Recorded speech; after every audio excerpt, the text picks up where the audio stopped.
శత్రువులు ఎక్కడో ఉండరా, చెల్లెళ్ళు కూతుళ్ళు రూపంలో మారు వేషాలు వేసుకుని మన కొంపలోనే తిరుగుతాం.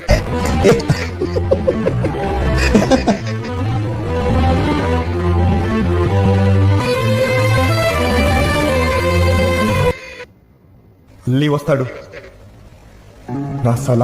మహిష్మతి ఊపిరి పీల్చుకో, బాహుబలి మళ్ళీ. ఇది ఇప్పుడు ఐబొమ్మ రవి ఫ్యాన్స్ లో ఉర్రూతలుగించేటువంటి డైలాగ్. మహిష్మతి ఊపిరి పీల్చుకో, నా కొడుకొచ్చాడు, బాహుబలి తిరిగి వచ్చాడు.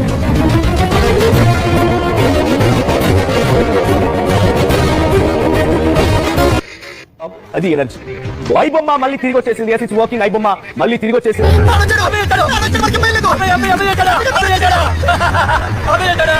ఎన్నిసార్లు కొట్టిన చావని పాము రాను. అయితే ఈసారి ఎవరికి ఊహకందని రీతిలో ఎస్బీఐ బ్యాంక్ పేరిట, ఎస్బీఐ టర్మ్ ఇన్సూరెన్స్ పేరిట వెబ్సైట్ ఓపెన్ చేసి దాంట్లో కూడా సినిమాలు పెట్టాడంటే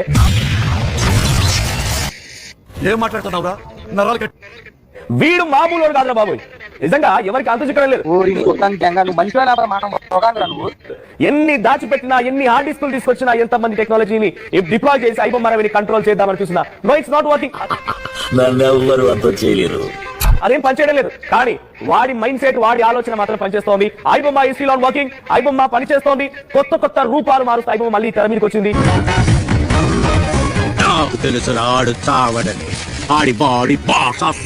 అయితే ఎస్బీఐ టర్మ్ ఇన్సూరెన్స్ పేరుతో ఒక వెబ్సైట్ ని లాంచ్ చేసి ఆ వెబ్సైట్ లో ఈ పైరసీకి సంబంధించిన సినిమాల కాపీ ఐడిని కాపీ చేయగానే అది ఓపెన్ అవుతోంది.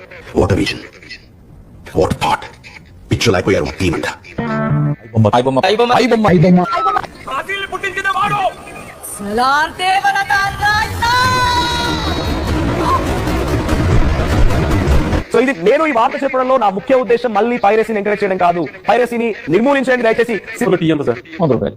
ఇప్పుడు అక్కడ నీలోఫర్ చుట్టుపక్కల చిన్న కాపీ 10 రూపాయలు. మరి నీలోఫర్లో కూడా అవుతున్నారు కదా సార్. మేము కొన్ని సినిమాలకి అంత ఖర్చు పెట్టి తీస్తున్నాం సార్, కాబట్టి కొంచెం రేట్ పెంచుతున్నాం సార్.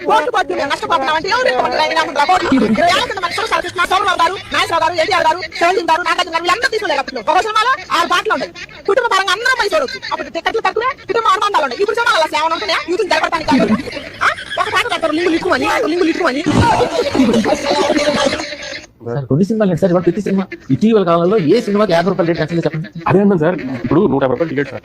మళ్ళీ ఇది కాంట్రవర్సీ అవుతుంది నాకు తెలుసు. ఎవరు మాట్లాడుతున్నారు? 100 రూపాయలు 150 రూపాయలు టికెట్ ఉంటారు. ఆంధ్రాలో 100 రూపాయలు ఎంత ఉంది? 50 రూపాయలు పెంచడం వలన మీకు నిజంగా 40 వెళ్తే 200 రూపాయలు పెరుగుతుంది. ఎంత అది ఒక ఫ్యామిలీ మీద లోడ్ అవుతుంది. అది వాళ్ళు రేట్లు పెంచుతున్నారు కదా. ఏ పెద్ద పెద్ద హీరోలు ఏ సినిమా 1000 రూపాయలు డబ్బు పడిపోతున్నారు. థియేటర్కి డబ్బులు నిరుపేదలు ఉంటారు, పల్లెటూరులో పనిచేసే రైతులు ఉంటారు, వాళ్ళు ఒక ఫ్యామిలీ ఉంటుంది, 4 ఉంటారు. వాడు ఎవరు టికెట్ పెట్టుకోపోతాడు. 4000 రూపాయలు అయితే టికెట్ కి ఎవరైనా ఇస్తారు చెప్పండి? ఏదైనా కాలకు చెప్పండి, ఒక సినిమా చూద్దామన్న థియేటర్ పోయే అవకాశం ఉండదు. ఏదో కొంచెం తను చేసే ఫోన్ లో కరెక్టే కదా. నేను దానికి మాత్రం రవికే సపోర్ట్ చేస్తున్నా అంతే. నిజం చెప్పండి సార్. ఎన్ని సినిమాలు వస్తుంది? కనీసం నెలకు 4 అయితే మంచి. అవును సార్, కానీ బాగున్న సినిమానే. సో ఒక్క రీజన్ చెప్పండి నాకు తెలిసిన చూడడానికి తెలిసిన ప్రేక్షకుడికి కులాల పేరు చెప్పి స్టార్ హీరోల పేరు బానిసత్వం పేరు మీద టికెట్ అమ్మడం తప్పించి ఏం ప్రొవైడ్ చేస్తుంది తెలిసిన అనేది ఎందుకు వస్తారో తెలిసిన ఆడియన్స్ టికెట్కి అదే క్లియర్ రిఫ్లెక్ట్ అవుతుంది. ఈ రోజు నిన్న ఒక ప్రొడ్యూసర్ అంటాడు ఈ సినిమా నడిపించడం మీ బాధ్యత ఆడియన్స్ చెప్తున్నాడు. ఫ్లాష్ బ్యాక్ గుర్తుంది కదా, హిందీ బాక్స్ ఆఫీస్ కంటే మనకి ఎక్కువ ఉండాలి. దేవరకంటే 10 ఎక్కువ ఓపెనింగ్ తీసుకోవాలి. ఇది మీ బాధ్యత. ఈసారి అసలు ఏం మాట్లాడుతున్నారు ఆయన? నేను బాధ్యత ఏంటి? డబ్బింగ్ సినిమాకి ఒరిజినల్ లాంగ్వేజ్ కంటే టికెట్ ప్రైస్ మన దగ్గర ఎక్కువ. అది వితౌట్ హైక్, మళ్ళీ వితౌట్ హైక్ మన దగ్గర టికెట్ ప్రైస్ ఎక్కువ.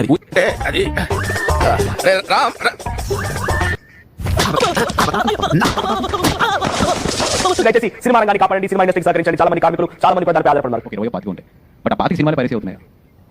ఆ 25 సినిమాలు పైరసీ అయ్యి ఆ 25 సినిమాలు చూస్తున్నారు. లేదు కదా, మొత్తం అన్ని సినిమాలు, చిన్న సినిమా అవచ్చు, పెద్ద సినిమా అవచ్చు, 100 రూపాయల టికెట్ సినిమా అవచ్చు, 150 రూపాయల టికెట్ సినిమా అవచ్చు, అన్ని సినిమాలని కూడా చూసేస్తున్నారు కదా. 5 రూపాయలకి పాపని 500 కమిటీ వాళ్ళ తప్పు కాదు, అసలు వాళ్ళని అరెస్ట్ చేయరు. వాళ్ళు చేసేది తప్పు అసలే కానీ కాదు, వాళ్ళని ఎవరు పట్టించుకోరు. 50 రూపాయల నుండి 300 కమిటీ టికెట్ ని 500 నుండి 5000 కమిటీ వాళ్ళ తప్పు కాదు, వాళ్ళని ఎవరు అరెస్ట్ చేయరు, వాళ్ళని ఎవరు ఏమన్నారు. సినిమా థియేటర్ లో బైక్ పార్కింగ్ చోట 10 రూపాయలు తీసుకునే ప్లేస్ లో 100 రూపాయలు తీసుకుంటే వాళ్ళ తప్పే కాదు, వాళ్ళని ఎవరు అరెస్ట్ చేయరు, వాళ్ళని ఎవరు ఏమన్నారు. ఒక పేదవాడు ఒక సినిమాకు ఇంత ఖర్చు పెట్టలేక ఒక సినిమాని హ్యాక్ చేసి ఆ సినిమాని తను చూస్తూ అలాగా చూడని వాళ్ళకు చూపిస్తే మాత్రం అది తప్పు. జనరల్ ఏంటంటే ప్రొడ్యూసర్స్ అంటే ఏదో డబ్బులు ఉన్న వాళ్ళు ప్రొడ్యూసర్స్ ఏం పర్వాలేదు, కొంచెం లాస్ వచ్చిందంటే అందరూ ప్రొడ్యూసర్స్ అట్లా కాదు. ప్రొడ్యూసర్స్ ఉన్న కష్టాలు మేము మాట్లాడడం బయట ఎప్పుడు హైప్ ఉంచుతాం.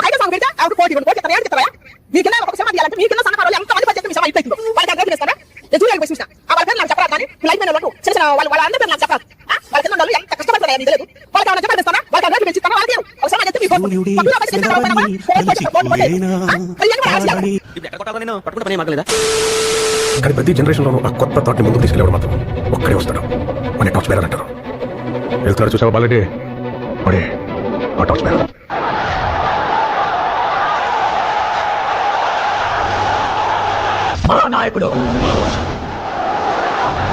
ఐబొమ్మ రవికి బెయిల్ దొరికే ఛాన్సెస్ ఎంతవరకు ఉన్నాయంటారు? చాలా కష్టం. ఎందుకు అంటే ఆల్రెడీ 14 days రిమాండ్ లో ఉన్నాడు. అండ్ చాలా మంది సెలబ్రిటీస్ అంటే మొత్తం టాలీవుడ్ మొత్తం అగేన్స్ట్ ఉంది. ఎందుకంటే పైరసీ అయింది, వాళ్ళ మూవీస్ అన్ని లీక్ అవుతున్నాయి, ఐబొమ్మ మొత్తం ఆడట్లేదు చెప్పేసి ఈ రోజు రాజమౌళి గారు, చిరంజీవి, నాగార్జున అందరూ బయటకు వచ్చి ఏదో అయిపోయినట్టు అక్కడికి వెళ్ళి సపోర్ట్ చేయడం జరుగుతుంది. ఒకటి కాదు రెండు కాదు, ఏకంగా ఐబొమ్మ రవిపై 10 సెక్షన్లను పోలీసులు నమోదు చేశారు. వీటిలో ఐటీ యాక్ట్ తో పాటు బిఎన్ఎస్ సెక్షన్ లో సినిమాటోగ్రఫీ సెక్షన్ కూడా పోలీసులు జోడించారు. అయితే వీటిలో బిఎన్ఎస్ 312 బిఎన్ఎస్ సెక్షన్ చాలా కీలకం. ఈ సెక్షన్ కింద నేరం రుజువైతే ఐబొమ్మ రవికి జీవితకాలం పాటు శిక్ష పడే ఆస్కారం ఉంది.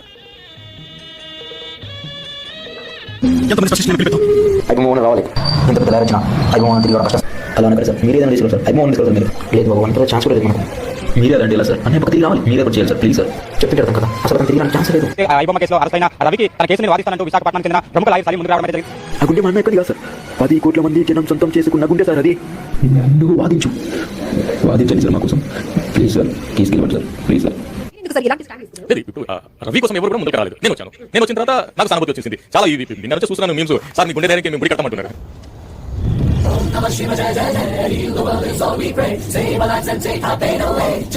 సో అలా సార్ పాలభిషేకం చేస్తాం. ఇంకా అయితే నేను చూసి అసలు నాకు ఏమంటే కళ్ళు నీళ్ళు వచ్చింది సార్. నా దగ్గర 5,000 ఉన్నాయి, నా కూడా మీ అకౌంట్ నెంబర్ ఇచ్చి పంపాను.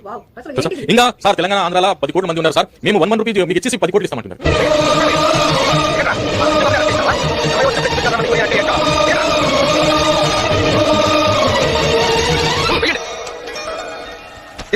ఈ డబ్బు సరిపోకపోతే మా చేతుల్లో కట్టేసుకోండి, అంతేకాని లక్ష్మి గారి చేతులకి సంఖ్యలు పడితే ఇక్కడ ఎవ్వరి చేతులు మిగలవు. నాకంత ప్రేమ లేదు, పగలేదు మేడం.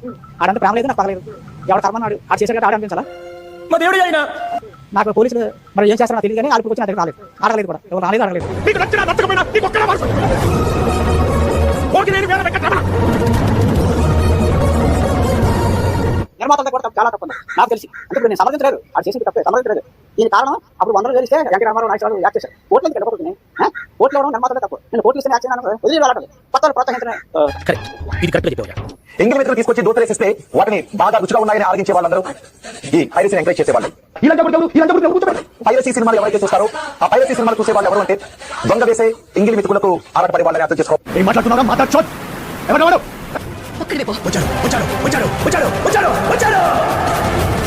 ఇది మొదటి అధ్యాయం మాత్రమే. I am enforcing the army and signing a death warrant of the biggest criminal in India.